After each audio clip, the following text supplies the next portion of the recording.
Querido amigo, hoje concluímos os nossos estudos no livro do profeta Obadias. Vamos estudar os versos finais dessa palavra profética e o texto é Obadias 17, 18, 19, 20 e 21. Obadias 17 até 21. E nesses versos encontramos a mensagem final do profeta que inclui não apenas a punição de Edom e das demais nações, como a mensagem é uma mensagem da restauração, da salvação, da renovação do povo de Deus. Mas antes de considerarmos esse aspecto específico, vale a pena recordar toda a ideia que se percebe nessa profecia tão pequena, mas tão importante de Obadias. O que mais nos chama a atenção ao abrirmos jornais com notícias internacionais é que sempre encontramos alguma coisa relativa à disputa entre os árabes, muitos deles muçulmanos, e os israelitas. Entre esses dois povos, realmente, temos sempre conflitos. E eles são manchetes nos principais jornais do mundo. Ouvimos e lemos notícias de ataques dos dois lados, um culpando o outro por ter iniciado aquele conflito, e o outro dizendo que, porque foi atacado, revidou com objetividade. Infelizmente, podemos imaginar que os líderes dos dois países se alegram muito quando o ataque foi feito contra o inimigo e quando esse ataque dá certo e coloca o outro em defensiva. Infelizmente, o que se vê é a concretização do velho ditado popular. A desgraça de um é a felicidade do outro. Esse, na verdade, é o relato da cruel e sangrenta luta que vem dizimando vidas durante tantos séculos como temos visto. Isso se confirma porque desde o Antigo Testamento, conforme o relato bíblico, temos visto essa mesma história se repetindo. A profecia de Obadias, que hoje estudamos em sua parte final, está encaixado nessa situação secular. O Império Babilônico havia se tornado poderoso e passou a subjugar as nações ao seu redor. E Israel e Judá foi uma delas. E assim, como tinha se alegrado com outras derrotas de Israel, Edom, nesta ocasião, revelou o seu verdadeiro relacionamento para com o povo de Deus. Edom apoiou os babilônicos no saque e na destruição de Jerusalém e na opressão ao povo escolhido. Edom, então, seria julgado, bem como as demais nações também enfrentariam a justa justiça do Senhor. E parte desse juízo do dia do Senhor, além de castigar os inimigos do seu povo, se constituía também na bênção da salvação, da renovação, da restauração do povo de Deus. Implícito no dia do Senhor estava a mudança da sorte do povo de Deus. Querido amigo, através de um remanescente, ressurgiria e ressurgirá com vigor o povo de Deus. Por isso podemos dizer que o título para o nosso estudo de hoje, para a reflexão em Obadias 17 até 21, é o seguinte: o juízo divino é anúncio da libertação do povo de Deus. Eu repito, o título para Obadias 17 até 21 é: o juízo divino é anúncio da libertação do povo de Deus. Como temos enfatizado durante esses programas sobre Obadias e como enfatizamos no programa passado, colhemos aquilo que semeamos.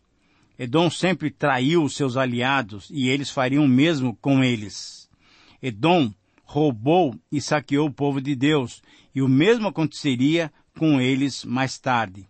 Edom atuou com violência contra os filhos de Deus e os próprios israelitas e judeus também os tratariam com violência. Edom queria o aniquilamento dos judeus, mas eles nem sabiam que dentro em breve a Babilônia, a quem eles tinham se aliado, os trairia e os destruiria. Como Deus tem o controle de todas as nações, depois dessa destruição, o povo de Israel, o próprio povo de Israel, seria usado como instrumento divino e ajudaria na punição do orgulhoso povo edomita. porque Deus ama o seu povo escolhido, Deus usou Obadias para enviar a sua mensagem especificamente para Edom. Porém, essa mensagem serve de alerta para todos nós. Então é nesse contexto que o profeta Obadias descreve a reação de Deus em face da calamidade que o seu povo sofria. Obadias se destaca entre todos os profetas, entre os profetas maiores e menores, e ele, sendo considerado o melhor expositor do grande sonho profético de Israel, ele expressa na sua declaração final esse sonho. O reino será do Senhor. Obadias, versículo 21. Como vimos durante esses programas, Obadias denunciou a autossuficiência e o orgulho de Edom e a sua sarcástica atitude de alegria diante do sofrimento do povo de Deus. Além de trazer a condenação a Edom, Obadias também trouxe uma mensagem de esperança e de conforto para o povo de Deus. Obadias destacou inicialmente a iminente destruição dos edomitas, descendentes de Esaú, que por habitarem nas montanhas se julgavam fortes, poderosos e inalcançáveis. Logo depois que Obadias descreve o pecado de Edom, Obadias também revelou a palavra de Deus para Israel e para Judá. Essa palavra era uma palavra de esperança, de encorajamento, uma palavra de ânimo. Quando Deus revela o seu justo juízo, Ele também revela a sua grande misericórdia com que Ele trata todos nós. Será que temos aproveitado dessa maravilhosa misericórdia? O princípio, então, que esses versos finais de Obadias nos trazem, tem a seguinte mensagem. A libertação do povo de Deus é sempre uma demonstração do justo juízo e da misericórdia divina. Eu repito, e se você tiver oportunidade, anote aí nas suas anotações, até na sua Bíblia, Obadias 17 até 21, tem como resumo, tem como princípio, essa frase. A libertação do povo de Deus é sempre uma demonstração do justo juízo e da misericórdia divina. E nesse texto nós vamos encontrar 3 consequências da libertação do povo de Deus. A primeira consequência da libertação do povo de Deus é que o próprio povo será o instrumento da punição divina contra os seus inimigos. Versículos 17 e 18. Eu leio para você. Mas no Monte Sião haverá livramento, o monte será santo, e os da casa de Jacó possuirão as suas herdades. A casa de Jacó será fogo, e a casa de José chama, e a casa de Esaú restolho. Aqueles incendiarão a estes e o consumirão, e ninguém mais restará na casa de Esaú. Por quê? Porque o Senhor o falou. Querido amigo, esse verso 17, nós temos uma mensagem de que aqueles que escaparam do juízo de Deus, que também castiga o seu povo, porque ele é justo e não faz acepção de pessoas, pois bem, esses que escaparam do juízo de Deus formaram e formarão um remanescente santo que capacitará a casa de Jacó retomar as suas possessões perdidas. O remanescente de Israel se estabeleceria sob o Monte Sião, que na visão messiânica se apresenta como inviolável e a casa santa de Deus. No verso 18 fica claro que a casa de Jacó é o reino do sul, ou o reino de Judá, e a casa de José é o reino do norte, ou o reino de Israel. Os 2 reinos serão fogo que consumirá a casa de Esaú, isto é, a nação de Edom, que se transformará em restolho, que será aniquilada. Mas também nesse verso 18, vemos que ninguém mais restará na casa de Esaú, ou não sobrará nenhum remanescente que escape. Isso significa que o profeta Obadias está contrastando o Monte Sião, como casa de Deus, com o Monte Seir, como a casa de Esaú, a casa da perdição. Obadias então confronta o remanescente de Israel, que será salvo, com nenhum remanescente de Esaú. Por quê? Porque todos se perderão. Obadias então faz essas comparações mostrando quão certo é o princípio da retribuição mencionado anteriormente no versículo 15. Devemos ressaltar então 2 pontos aqui. Primeiro, a distinção que Obadias faz da casa de Jacó com a casa de José. Isso é feito para assinalar o conceito de Israel firmado nas tribos de Efraim e Manassés, reino do norte, mostrando então que Obadias separa o reino do norte do reino do sul, que se refere a Judá e as tribos de Benjamim e, por associação, a tribo de Simeão. Um segundo destaque que deve ser feito, quando Obadias associa as 2 casas, ele demonstra que esse será um fato que veremos na era messiânica, isto é, os 2 reinos serão novamente tratados em conjunto. E aí podemos chegar na segunda consequência da libertação do povo de Deus, que é o próprio povo reconquistando o que lhe pertencia. Versículos 19 e 20. Os de Negueb possuirão o monte de Esaú, e os da planície aos filisteus. Possuirão também os campos de Efraim e os campos de Samaria, e Benjamim possuirá Gileade. Os cativos do exército dos filhos de Israel possuirão os cananeus até Sarepta, e os cativos de Jerusalém, que estão em Sefarade, possuirão as cidades do sul. Nesses versos, Obadias nos mostra a consequência da queda de Edom, nos mostra também como será em detalhes o dia do Senhor, quando ele usar o seu próprio povo como instrumento da sua justiça. Esses versos contêm informações e tratam da restauração de Israel e de Judá como instrumentos na derrocada de Edom. Esses versos explicam que a recomposição das posses geográficas proporcionará benefícios aos filhos de Israel e que a restauração de Judá incluirá uma expansão dos seus antigos territórios.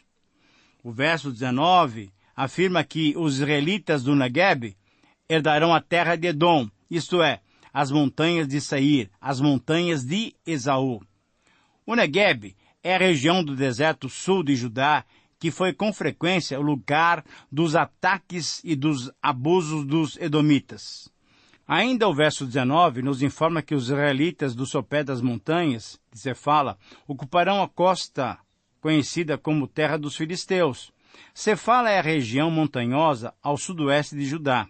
E também temos a declaração de que o Negueb e Cefala também possuiriam o antigo território do Reino do Norte, isso é, Efraim e Manassés. Assim como o Negueb e Cefala eram parte do Reino do Sul.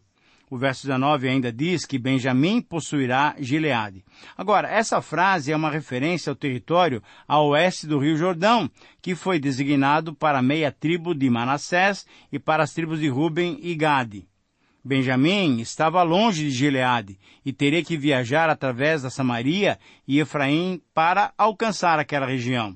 E por isso, nós podemos nos relembrar que havia uma especial relação com o rei Saul, que era benjamita.